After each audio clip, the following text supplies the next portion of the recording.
అబ్బాయి సంవత్సరం మిరపకాయలకు బాగా రేట్ ఉంది, అమ్మి పిల్ల పెళ్లి చేయాలా? ఈ మిరపకాయలు అడ్డగోలుగా ఉన్నాయి, గొప్ప చేద్దాం.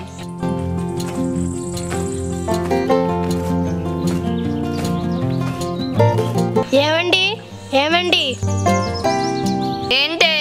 ఏమండి ఎక్కడున్నారు? ఇదిగో ఈ మిరపకాయల దగ్గర అద్దె దోస్తున్నా. ఆగండి, అక్కడికే వస్తున్నా. ఊకే మిరపకాయలు అద్దె దొయ్యటమేనా? మిరపకాయలు అమ్మేది ఉందా? ఊళ్ళో వాళ్ళంతా పిల్ల పెళ్లి ఎప్పుడని అడుగుతున్నారు. మిరపకాయలు అమ్మనివే, సంవత్సరం చేసేద్దాం. ప్రతి సంవత్సరం అదే చెప్తున్నారు, ఈ సంవత్సరం చేయరా? ఈ సంవత్సరం పంట బాగా పండిందా? అమ్మేసి పిల్ల పెళ్లి చేద్దాం. అది కూడా చూద్దాం.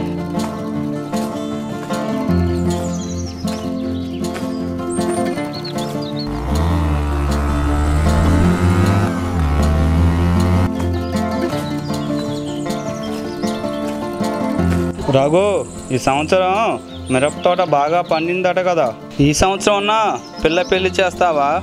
చేస్తానయ్యా. రఘు, ఈ మిరపకాయలు అమ్ముతావా? అమ్ముతానయ్యా. సరే రఘు, కింటా ఎంతకిస్తావు? సౌకారి కింటా 30,000కి ఇస్తాను. అదేంటి రఘు, మార్కెట్లో 20,000కే నడుస్తుందిగా కింటా? అదేం కుదరదు సౌకారి, నేను 30,000కే ఇస్తా. అదేంటి రఘు, మార్కెట్లో లేని రేట్ చెప్తున్నావు? ఈ సంవత్సరం నా మిరపకాయలకి ముడత లేదు, తెగులు లేదు, అందుకే 30,000కి అమ్ముతా అంటున్నా. అలా అంటే ఎలా రఘు, ఇంకో మాట చెప్పు. అట్లయితే 1000-2000 తగ్గించుకొని ఇవ్వండి సౌకారి. ఇదంతా కాదు రఘు, ఒక 25,000 ఇస్తా. నువ్వు సరే అంటే లారీ పంపిస్తాను. అలాగే పంపియండి. సరే రఘు, లారీ పంపిస్తా, లోడ్ వేసి పంపించేసాయి.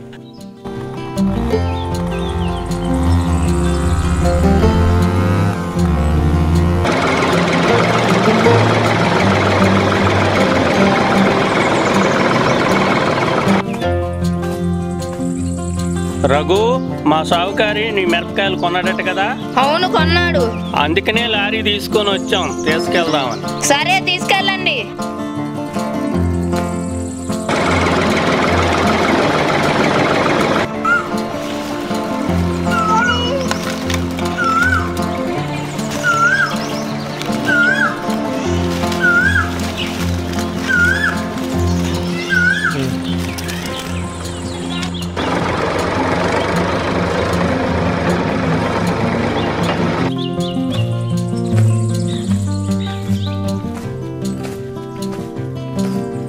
ఏమండి, మిరపకాయలన్నీ అమ్మేశారా?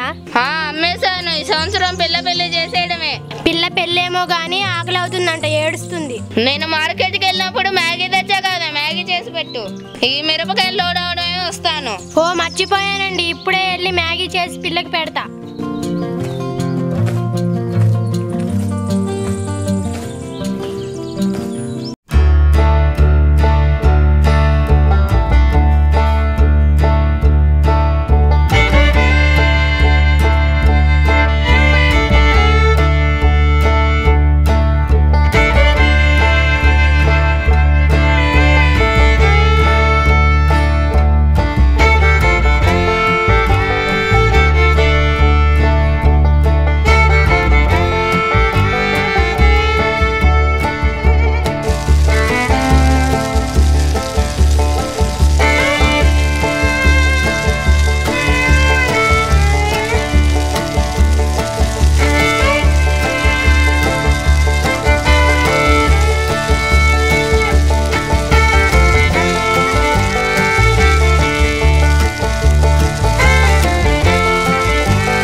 తెచ్చాను. ఒరే మేము దీపాలకి డెకరేషన్ చేస్తాం కానీ నువ్వు ఇల్లంతా డెకరేషన్ చెయ్యి. ఓ మస్తుగా చేస్తా అమ్మ. దీపావళి పండగ అంతా మన ఇంట్లోనే కనిపిస్తుంది.